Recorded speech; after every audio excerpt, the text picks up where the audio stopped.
Tsale, it's story time. We're still on the Trittico matter, celebrating the genius of Puccini. Today, we look at the second in the set of three one-act operas that he wrote. Think of Sister Act in a 17th century Italian setting, but take away the choreographed choral performances and add gorgeous verismo Italian opera. Grab a tissue. You might shed a tear or two for the title character in this opera. Storytimers, this is Suor Angelica, or Sister Angelica. Now, let's get into the story. The setting is a 17th century Italian convent.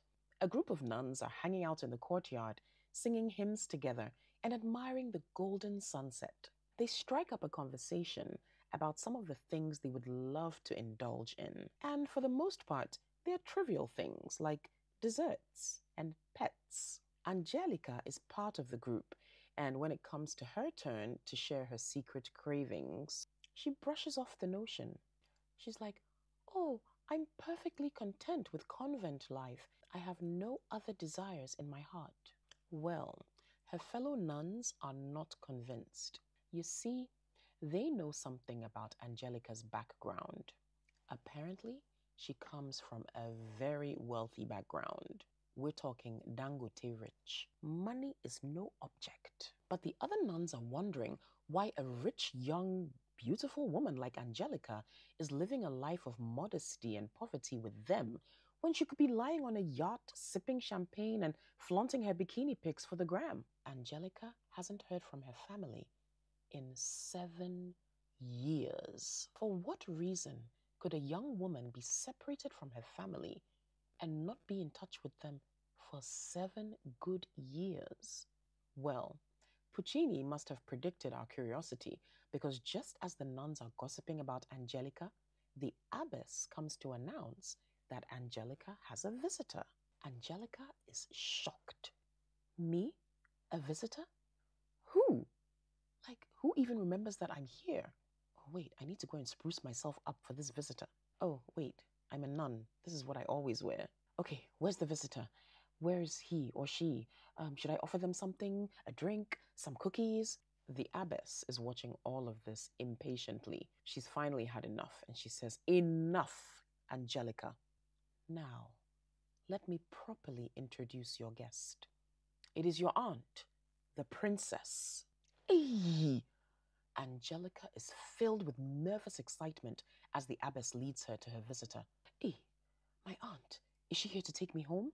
Am I about to be reunited with my family? Oh my gosh, I'm so nervous. Finally, Angelica sees her aunt and she rushes to embrace her with tears in her eyes. "Auntie, it's you. It's really you. You've come to take me home." But Angelica's excitement swiftly vanishes as she notices the cold, stern look on her aunt's face. Auntie Princess addresses Angelica with a frosty tone and a look to match. "Angelica, you are looking well. I will not make this a long visit. As you are aware, I have been the legal guardian to you and your sister, Anna Viola, since your parents died over 20 years ago. It has also been my duty to manage the substantial wealth left to you and your sister, as your parents wished, and if I do say so myself, I have been an exemplary custodian of you and your sister's inheritance. However, circumstances are changing, and it is imperative that you sign these documents immediately." Princess whips out some paperwork and a pen and quickly indicates where Angelica should sign. Angelica is understandably confused. A minute ago, she was excited at the prospect of going home and reuniting with her family, and now she's being asked to sign some paperwork? I mean, what's going on? "Auntie, what's all this? I thought you were here to take me home. What is this paperwork and why must I sign it? And what circumstances are changing?" Princess stares at Angelica coldly. "Your sister is getting married." Angelica is like, "Oh, that's great news. oh, so you're here to take me home because I'm the maid of honor, right? So I need to get back home and plan her bachelorette party. And oh my goodness, what am I going to wear? What do I do with my hair? Oh, I'm so excited, but I'm so nervous as well. Me, a maid of honor. Oh my gosh.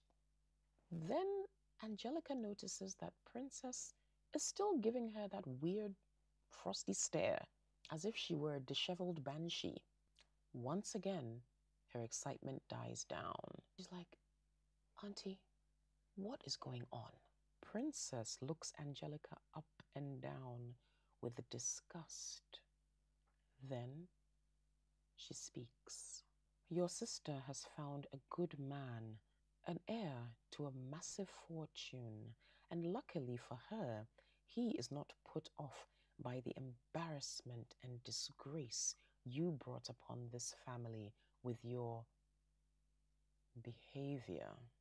He has agreed to marry Anna Viola, and your sister is ready to move on with her life, a life that is respectable. I think it is only right that she takes the entire fortune. You are to sign over your share of your inheritance to her.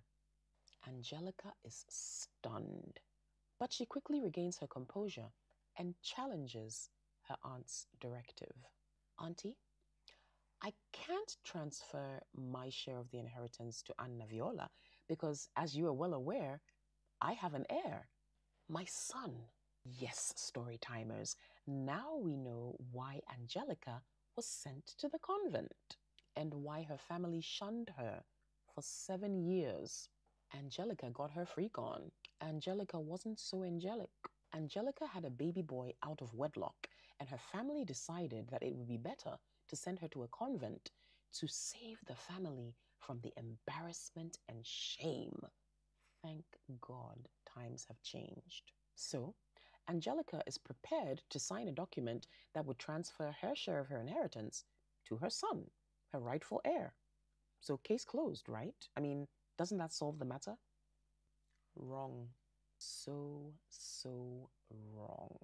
Sadly, Auntie Princess delivers the devastating news. Your son died 2 years ago. Now, story timers, imagine Angelica gets pregnant. She is sent away to a convent by her family. She has no contact with her family for 7 good years. Neither does she see her son.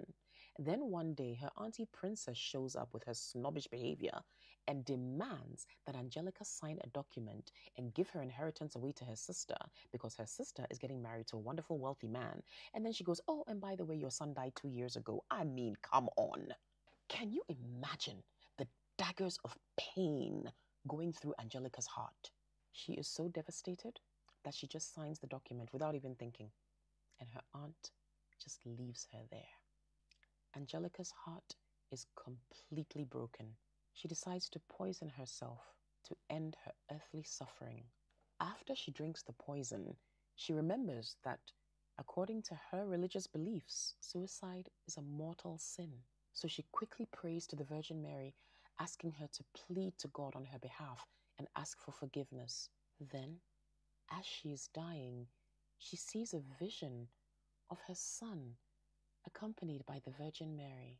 The little boy sees his mother, and he runs to her and gives her a warm embrace. And that is the story of Suor Angelica. Sad, right? Thanks for watching. Cheers.